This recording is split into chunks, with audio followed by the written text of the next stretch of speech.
This is Wadu TV. Truth and integrity.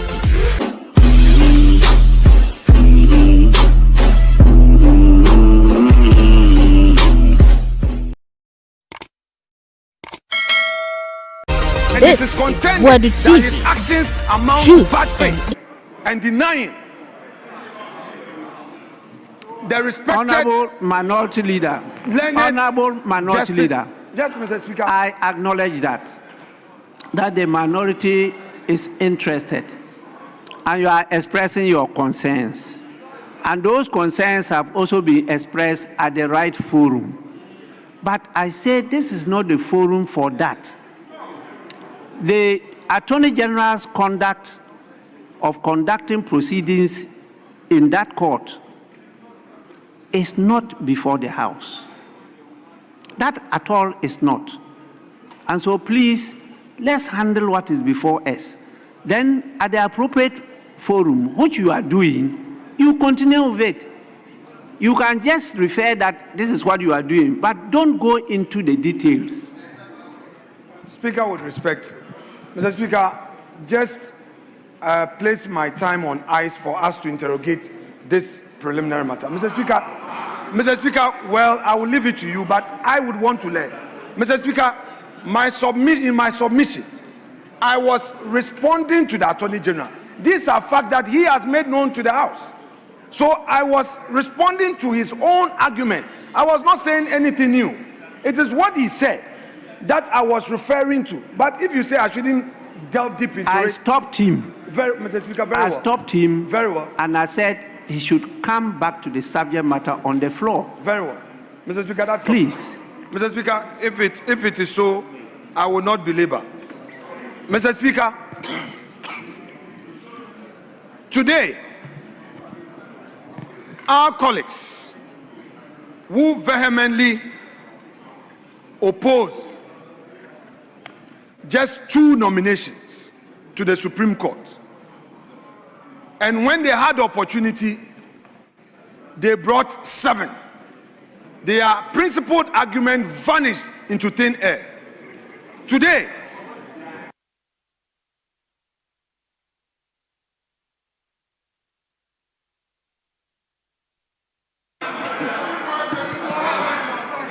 Mr. Speaker, when our friends in the NDC argued against 2 nominations to the Supreme Court, when they had the opportunity, they brought 7 at a go. Today, the same people who opposed this nominee in 2008 are today saying that they are for his cause. Mr. Speaker, we leave everything to posterity. Every single thing that we are witnessing in this House is for posterity. But we believe as minority that in spite of all that is happening, which happenings is affecting the rights of a citizen, the best days of our country are ahead of us. Mr. Speaker, we would not belabor.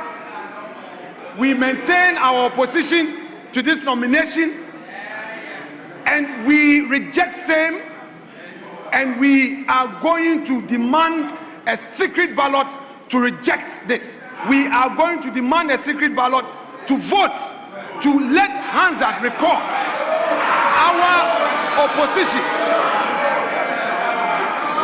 Mr. Speaker, we know that there are members who have their own views and would want to exercise their right when there is secret ballot.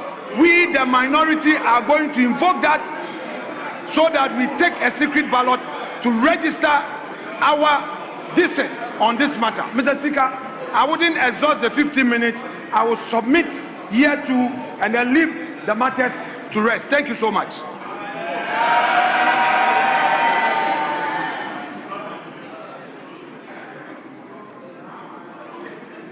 Honorable members, the The last person to have a say on this matter is the majority leader.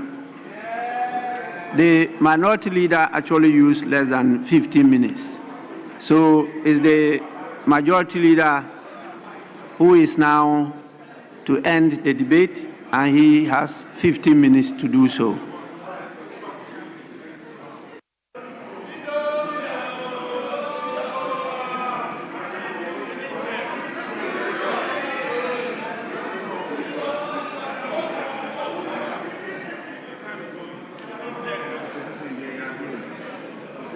Mr. Speaker, mine is a very brief one, very brief.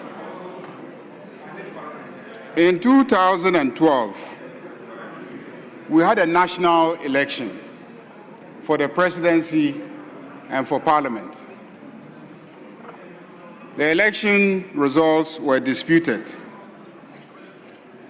President Akufo-Addo was declared winner. John Dramani Mahama and the NDC petitioned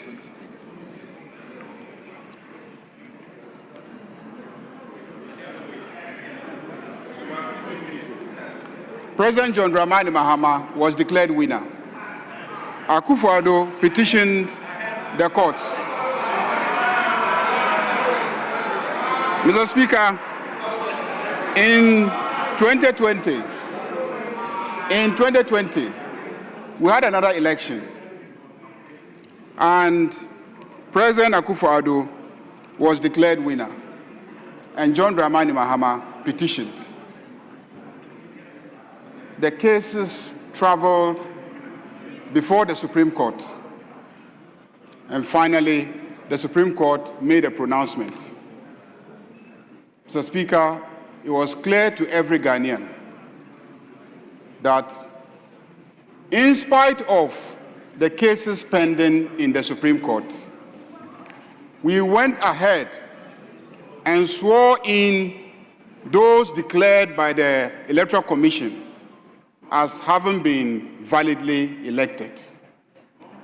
But the case went on, and in the case of the petition against John Dramani Mahama, it was in August 2013 that the Supreme Court handed a ruling.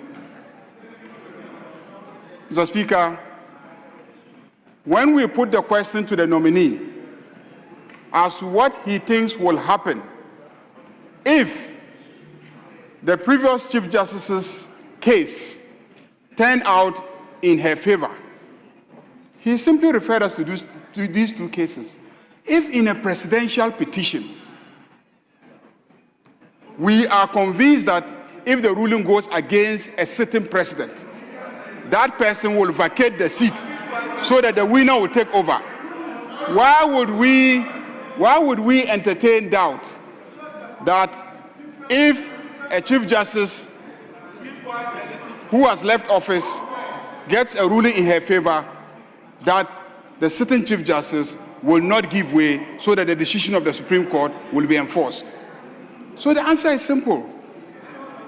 We have to proceed. And when the decisions of the courts come, and the implications are that what has happened should be reversed, the Chief Justice nominee said he is ready to give way, and whoever the courts declare in favor of will come and occupy the post of Chief Justice. So there's no problem. Mr. Speaker, the second issue about the listing of cases was put to the nominee, and the nominee explained that he, as acting Chief Justice, is not responsible for listing cases. So if the minority's position was that some cases hadn't been listed, then that is the matter for the registry, because as an acting Chief Justice, the Chief Justice normally empanels the court when the registrar indicates that all the processes had been concluded, and then we had reached a stage where we would need to empanel a court. So he wasn't responsible for cases not listed. Mr. Speaker, I think that a lot has been said already about the nominee, and I will not belabor the point, except to once again, lastly, register the point that in 2012, July 24th, 2012, Justice Theodora Wood was nominated, approved by this House, and appointed a Chief Justice. 2013, January,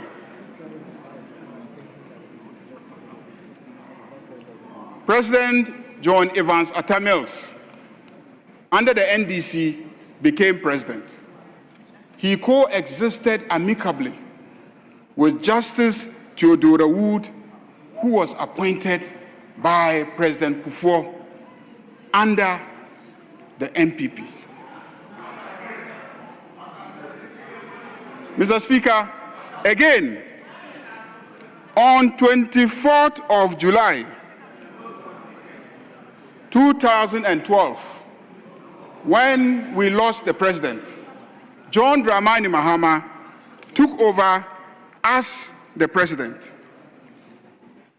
and he coexisted amicably with Justice Theodora Wood, who was appointed by President Kufuor, an NPP president. What is my point? My point is simple, that the NDC under President Atta Mills and under the current president, John Dramani Mahama, has coexisted peacefully with a Chief Justice appointed by the NPP.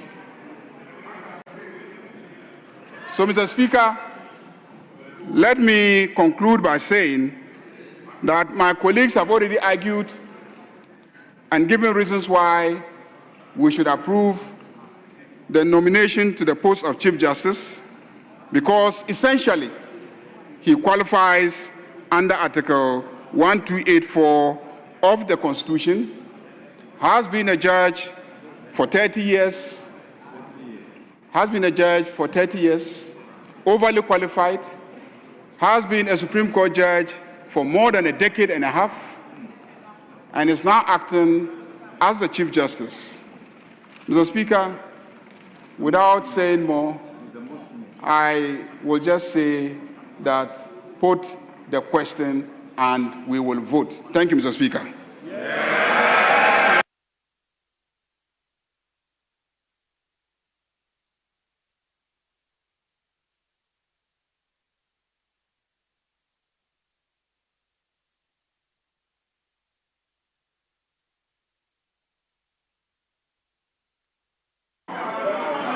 Honorable members,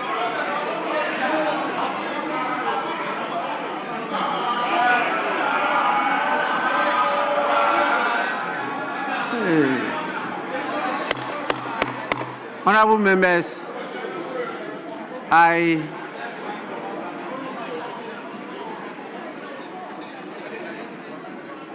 at the conclusion of the debate, I put the question. Those in favor of the adoption of the committee's report, say aye. Aye. Those against, say no.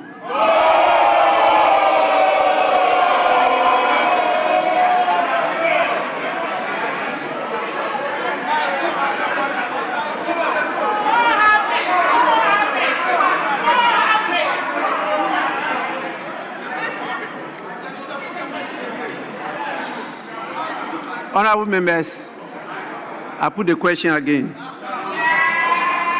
Those in favor of the adoption of the report of the committee, say aye.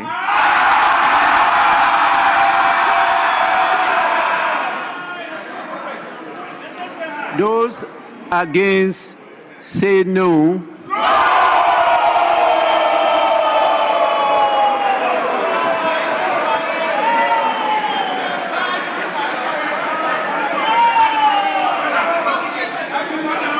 Honorable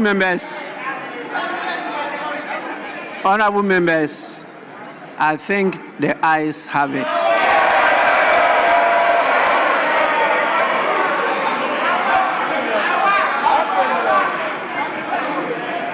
Honorable members,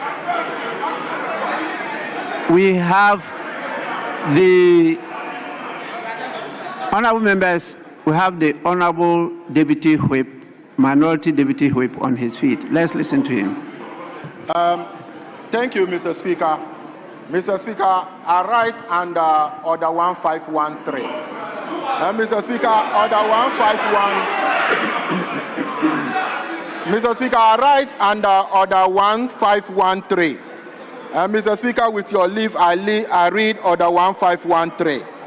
A member may challenge the decision of the Speaker on a voice vote, and the Speaker shall determine whether to call for a head count or electronic vote. Mr. Speaker, I invite you for us to do a head count on this since our electronic vote is not working. Speaker, head count. Honorable members, there's a challenge to my decision on the voice vote, and there's a call for us to take a head count. Yes, Majority Leader.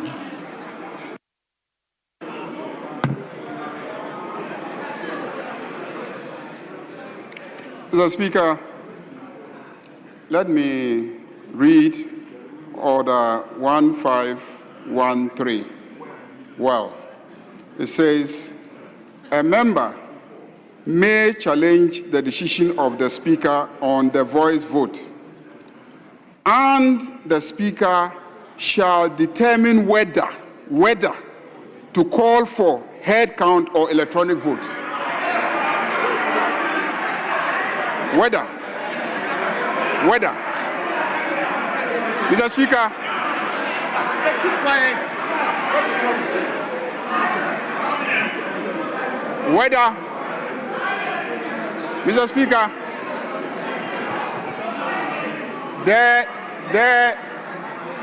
There is no automatic right to a head count or electronic vote when somebody challenges the voice vote. There's no automatic right. It is for the Speaker to look at the chamber. Because where Mr. Speaker sits, he sees the numbers. Where Mr. Speaker sits, he sees the numbers. He sees the number constituting the NPP votes, and sees the number constituting the NDC votes. And Mr. Speaker knows that the NPP micro-minority have already indicated they are voting against. The NDC supermajority has already indicated they are voting for. So when you look at the numbers in the chamber, it is so clear that it becomes unnecessary for a head count. Mr. Speaker,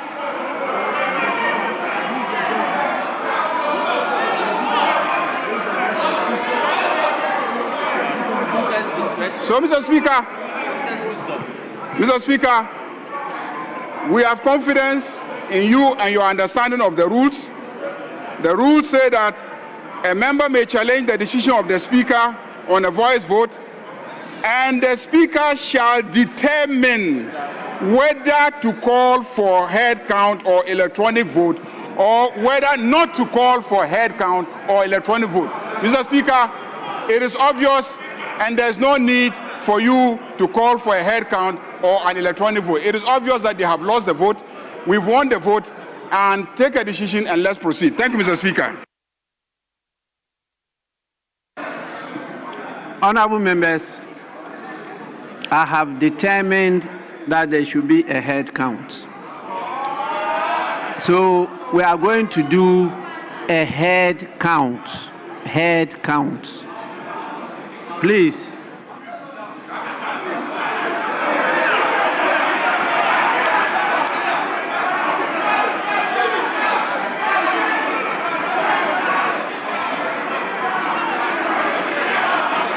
Thank you. Thank you, Mr. Speaker. Mr. Speaker. Honorable members, Mr. Speaker. we are going to do a head count. Mr. Speaker.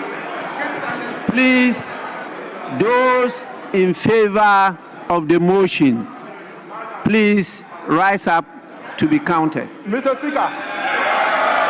Mr. Speaker, there is a problem. There is a problem, Mr. Speaker. Mr. Speaker. Mr. Speaker. Mr. Speaker, I want to draw your attention. Mr. Speaker. Mr. Speaker, I want to draw your attention to the Constitution in Article 111. Mr. Speaker. Mr. Speaker.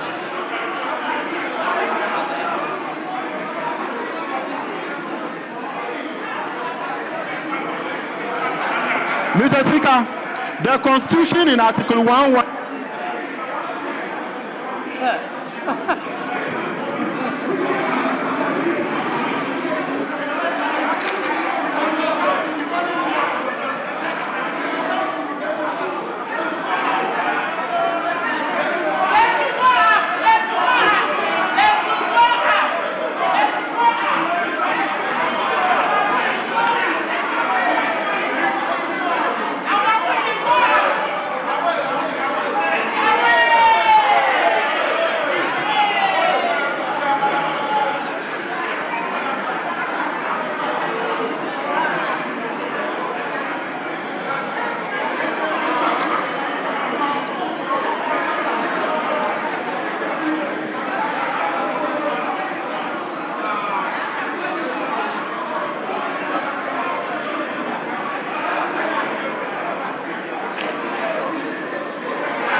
ama baako ne mba bebree.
What's the challenge?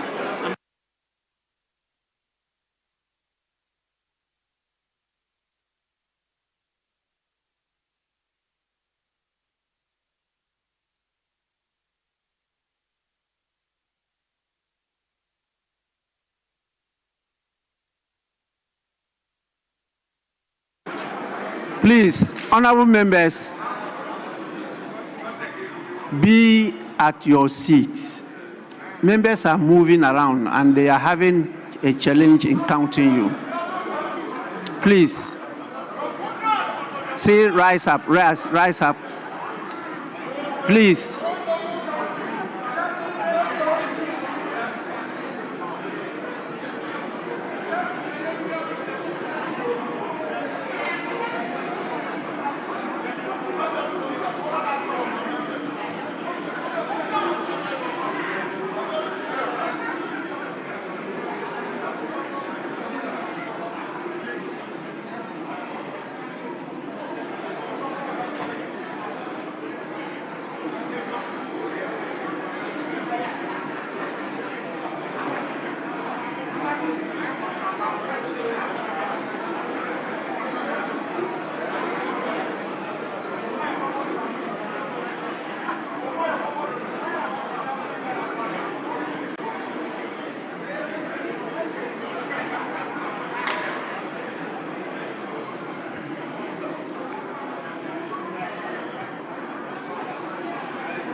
Honorable members, you may resume your rise to be counted.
Please,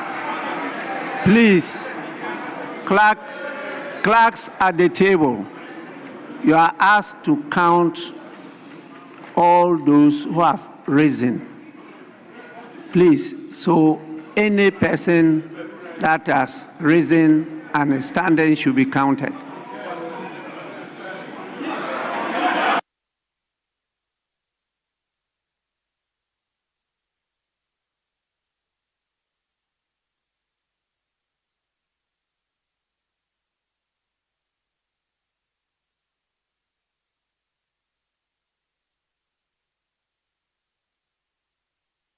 Honorable members, you may now resume your seats.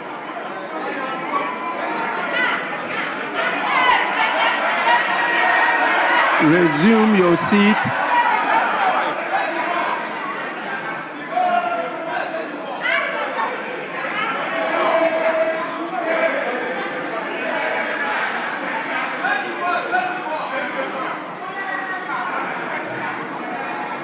Honorable members, at the count, the ayes have 163.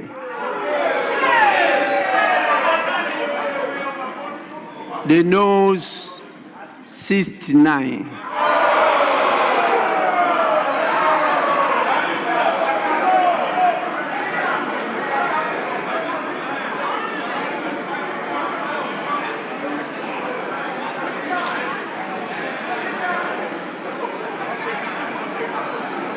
Yes, Honorable Habib.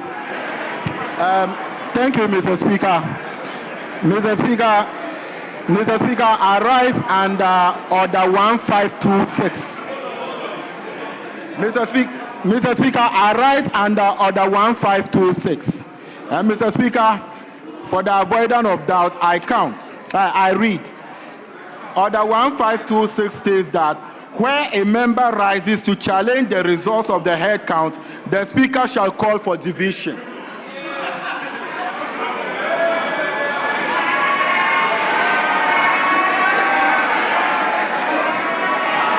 So, Mr. Speaker, I therefore challenge the head count, and I call for you to apply Order 1526 as stated in our orders for division, Mr. Speaker. Honorable member.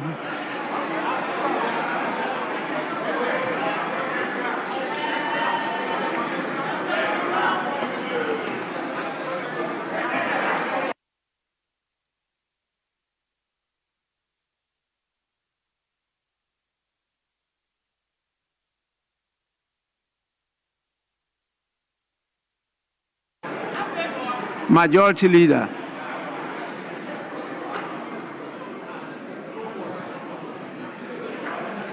Mr. Speaker,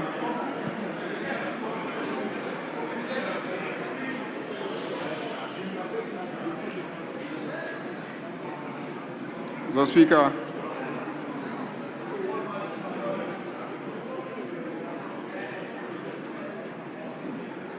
the member rose and quoted Order 1526. And I just heard him read, where a member rises to challenge the results of the head count, the Speaker shall call for a division. I have not heard him challenge I did not hear him challenge the head count. I did not hear. I did not hear him challenge. I did not hear him challenge. You did not. He told him. I did not hear him challenge. I did not hear him challenge the result of the head count. So, Mr. Speaker, let him come properly. I did not hear him.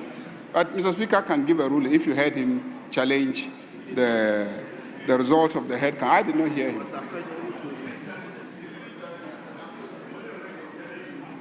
Yes. Thank you very much, Right Honorable Speaker. Mr. Speaker, I rise to plead with you and draw your attention to Order 154, which states, and I read, despite Order 153, the Speaker may, if in the opinion of the Speaker, a division has been unnecessarily claimed, take the vote of the House by calling upon the members who support or who oppose the decision of the Speaker to rise and be counted, upon which the Speaker shall declare the decision of the House or direct that a division be held. Unquote. Mr. Speaker, in drawing your attention to this order, I plead that you exercise your authority as expected in that standing order, given that the numbers after the count speak for themselves, and the call for a division is an unnecessary request. Mr. Speaker, I thank you. Yes, Honorable Habib. Thank you, Mr. Speaker. Mr. Speaker, when I rose earlier on, Mr. Speaker, Mr.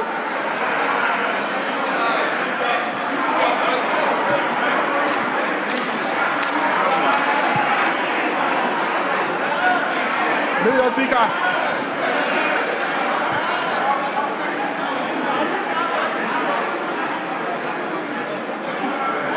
Speaker. Yes. Mr. Speaker. Yes, go on.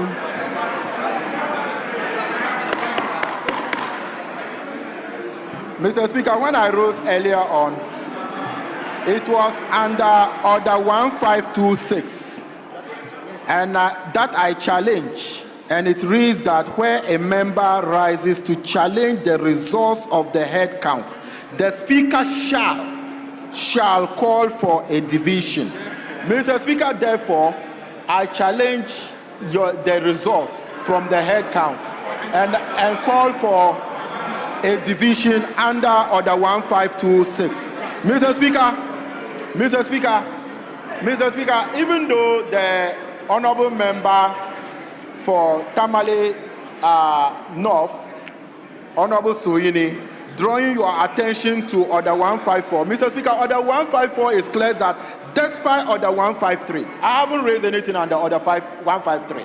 I am within Standing Order 1526, which is mandatory to the Speaker. Mr. Speaker, I make my case. Thank you.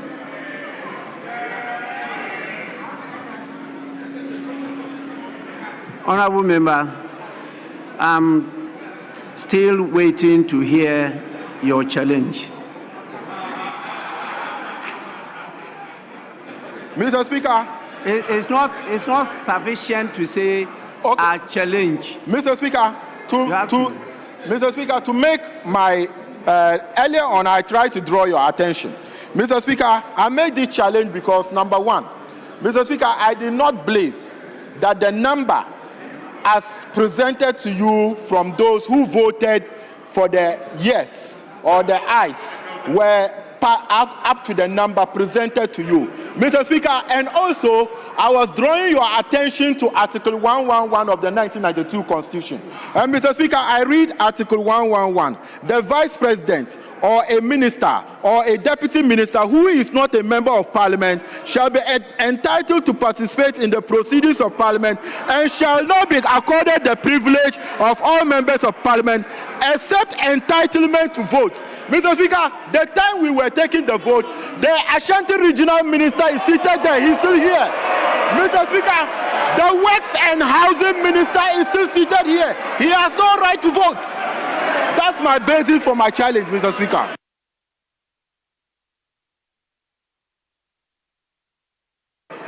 Yes, Majority Leader.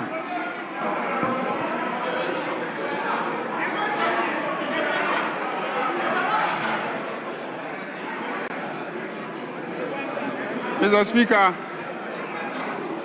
Mr. Speaker,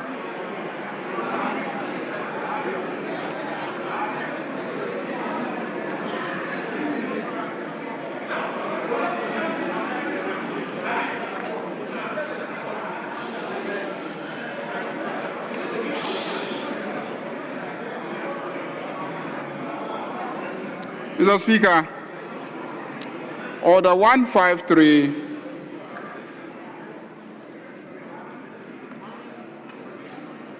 and Order 152 and Order 154 must all be read together.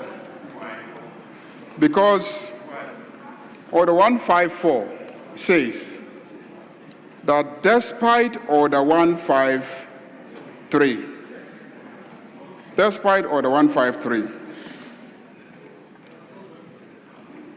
the Speaker, if in the opinion of the Speaker, the Speaker may, if in the opinion of the Speaker, a division has been unnecessarily claimed, a decision has been unnecessarily claimed, take the vote of the House by calling upon the members who support or who oppose the decision of the Speaker to rise and be counted, upon which the Speaker shall declare the decision of the House or direct that a division be held.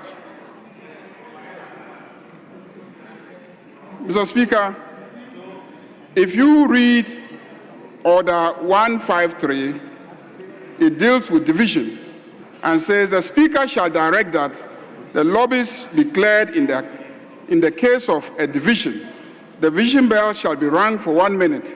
The Speaker shall invite the leadership of the majority, minority, or independent caucuses to appoint 2 tellers each to observe the division process.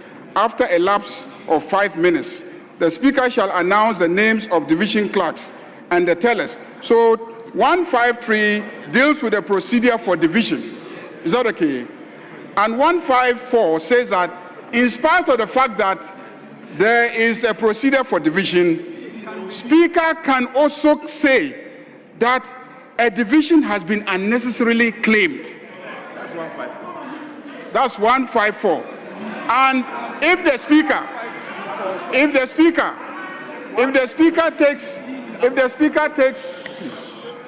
Speaker takes a position that a division has been unnecessarily claimed, the procedure is that he would ask one side only to rise up and be counted. Just one side. He can say that because you are not many and you are just 69, it is easier to count you. So you should rise up and then he will count you. When he counts you, he can direct and declare the decision of the House. That is what 154 says. That's what 154 says. So I therefore call on Mr. Speaker. I therefore call on Mr. Speaker to rule that a division has been unnecessarily claimed. And on the basis of a ruling that a division has been unnecessarily claimed, to proceed to count one side and then declare the decision of the House. Thank you, Mr. Speaker. Honorable members, Minority Leader, yes.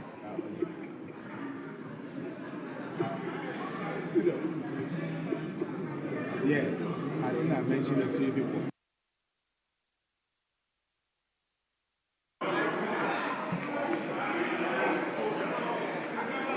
Speaker, with respect, the Honorable Member for Tolon invoked Order 152 and was very clear in his application. The Order 153 that provides for procedure on division anticipates that possibly the 151 that was initially invoked, which gives rise for a head count, could be wrong. It is a reason why there's a whole procedure provided for under 153, which talks about clearing the lobbies, which talks about the leaders providing tellers. Mr. Speaker, in the first instance, it is the clerks who have done the accounting, not independently verified by anybody, and they have brought the figures to you. The member has challenged it, and that is why the second stage step allows for agents, that those who are saying no, those who are saying yes, will have an opportunity to validate the counting process. Mr. Speaker, for the majority leader to immediately invoke 154, to say that 154 says, despite 153, Speaker may. Mr. Speaker, that provision there must not be construed in a manner to negate the mandatory obligation under 1526. No, it is saying where the number, if you read 153, 11 and 12, it says that if a member states that he voted in error and that his vote was counted wrongly, the member may request that the vote be corrected or counted before the speaker declares the result. 11, where the member numbers in a division are equal, the motion shall be considered lost. Now, Mr. Speaker, if you read these together, it is rather dealing with a situation where a declaration is made under 153 and the speaker would want to exercise a discretion where a member is unnecessarily making a claim under division, because it anticipates that a member may not be satisfied and may be taking certain steps to make a certain application. If they now move away to refer to 152, Mr. Speaker, that is not in the contemplation of this regulation. If the intendment of Parliament was to the effect that Mr. Speaker can invoke 154 to, as it were, negate the effect of 1526, Mr. Speaker, the Parliament would have said so. It did not say that despite Order 1526, Mr. Speaker, in his opinion, may consider a division unnecessary claim. No, 154 does not make reference at all to 1526. Mr. Speaker, that provision does not make reference to it at all. If the lawmakers had intended the 154 to have effect on 1526, it would have said so in clear language. Mr. Speaker, what has not been written or said is not meant to be added to the whole lot for interpretation. What 154 contemplates is the 153. That is why it mentions 153 without more. Nobody should attempt to lead, Mr. Speaker, astray. There is a huge temptation. There's a huge temptation. Earlier, the majority leader said Honorable Habib did not challenge. So he didn't hear. Now he moves away. He moves away to now invoke 154. The 154 is contemplating 153. Mr. Speaker, I would not want us to further delay this. 1526 is mandatory, and I'll conclude on it. It says where a member rises to challenge the results of the head count, the speaker shall call for a division. I don't know why the super majority is afraid. What are you afraid of? What are you afraid of? If you have your numbers and you believe in your numbers, let's go into division. If you believe in your numbers, let's go into division. Honorable Minority Leader, you have made your point. The Honorable Habib mentioned a particular member. I just want to know whether the member was present when the head count was being taken. Please, I want to know from the member,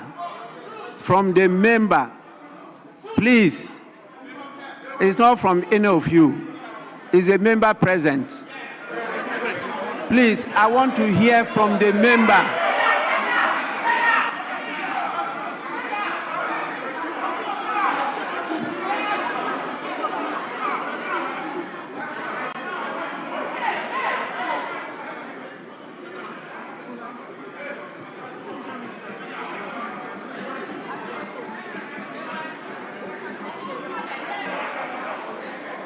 Yes, honorable member.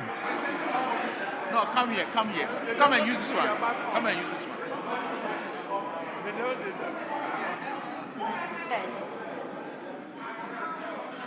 Honorable member, yes. Okay, you come and use it. Let's do it. Man, so just speak straight. Mr. Speaker, respectfully, during the head count, myself and the Honorable Minister for Works and Housing, we were both outside the chamber. We were not counted during the head count. Thank you very much.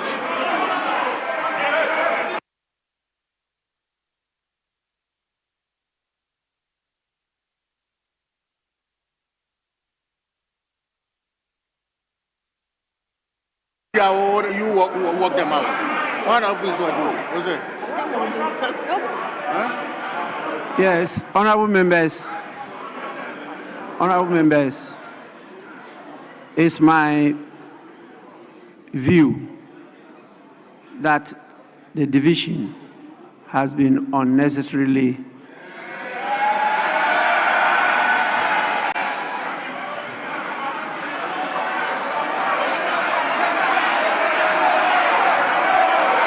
honorable member.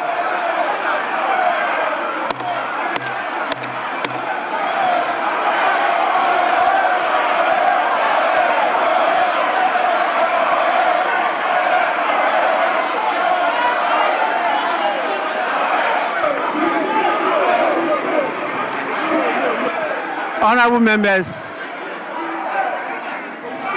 the division has been unnecessarily claimed. Honorable members, please resume your seats.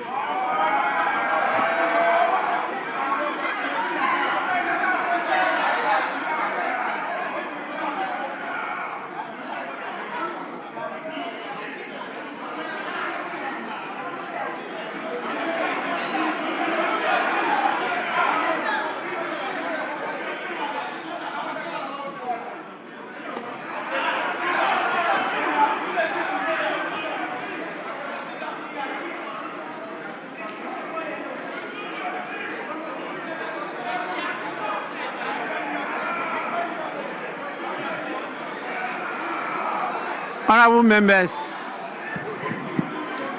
the motion has accordingly been adopted.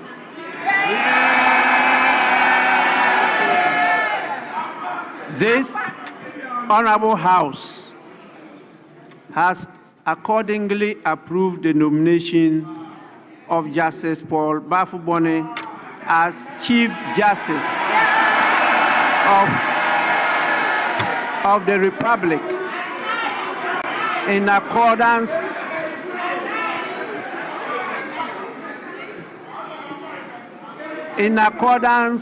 with Article 114, Clause 1 of the 1992 Constitution, respectively. I want to take this opportunity to, on behalf of the House, congratulate the nominee on his approval by Parliament. Yes.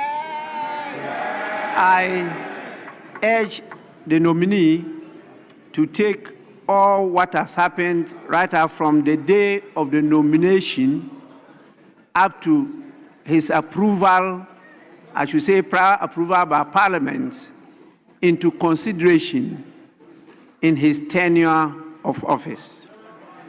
Once again, congratulations.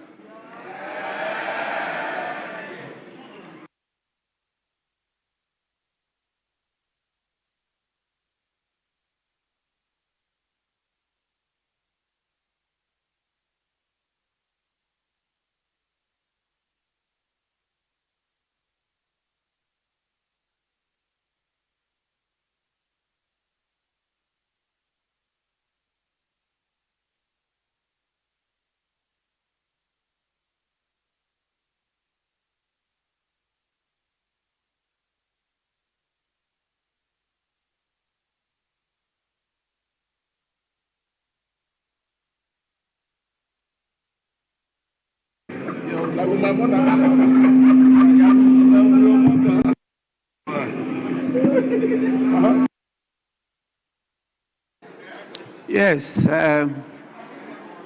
please, First Deputy Speaker. Right Honorable Speaker, thank you very much for giving me the opportunity. I rise to thank the committee sincerely, particularly those who were present and vetted the nominee. I also want to thank the House, particularly those who were on their feet to be counted in favor of the adoption of the report of the committee. Thank you very much. God richly bless you.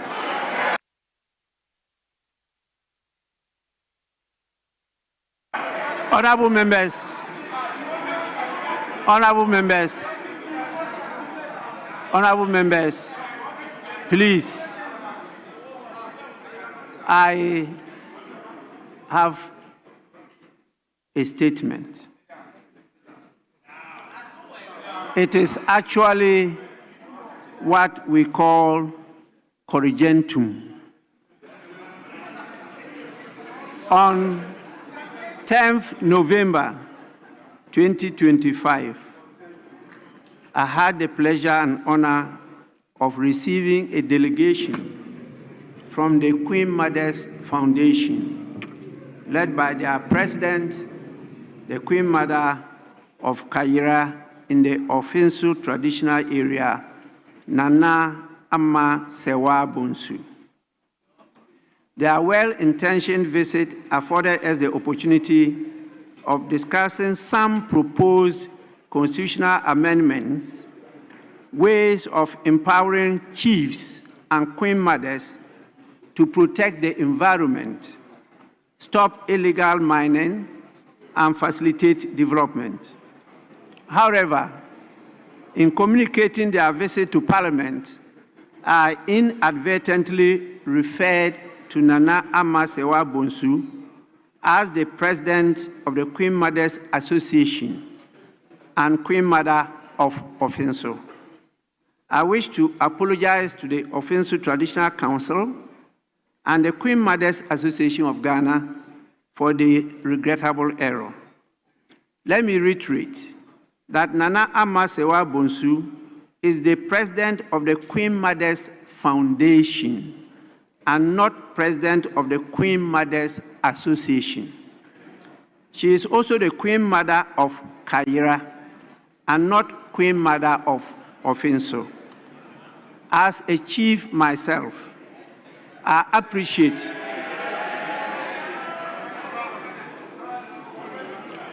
appreciate and respect traditional protocols and will be the last person to disregard the authority vested in our chiefs and queen mothers. I always welcome every opportunity to meet traditional authorities to discuss ways of exalting their roles in governance and in making them the fulcrum of development in the country, particularly in their jurisdictions. With all humility, I say, Kafra, Kuse, to our revered kings and chiefs, queens and queen mothers of the offensive traditional area. I thank you for your listenership. Honorable members, we will take one item and then take a short suspension before we come to the main item of today. On the order paper, we have this bill that we have been working on for some time now, and it is as item 13 on the order paper, the Ghana Scholarships Authority Bill 2025 is now got to the third reading. I have not received any request for us to be taken to a second consideration stage. So I want us to take it now before we go on the suspension. Yes, Honorable Habib. Thank you, Mr. Speaker. Mr. Speaker, just to remind you that we had agreed that motion 15 on page 4 of today's order paper be taken. Mr. Speaker, I understand that. Yes. Mr. Speaker, if you could permit me to move the motion now before the minister responsible for education will do the scholarship authority bill. Mr. Speaker, I'll be very snappy on my motion. It has been there for very long. Please, I'll have to then suspend for 5 minutes. The House is sitting is accordingly suspended for 5 minutes.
See my people for just 2 minutes. Yo.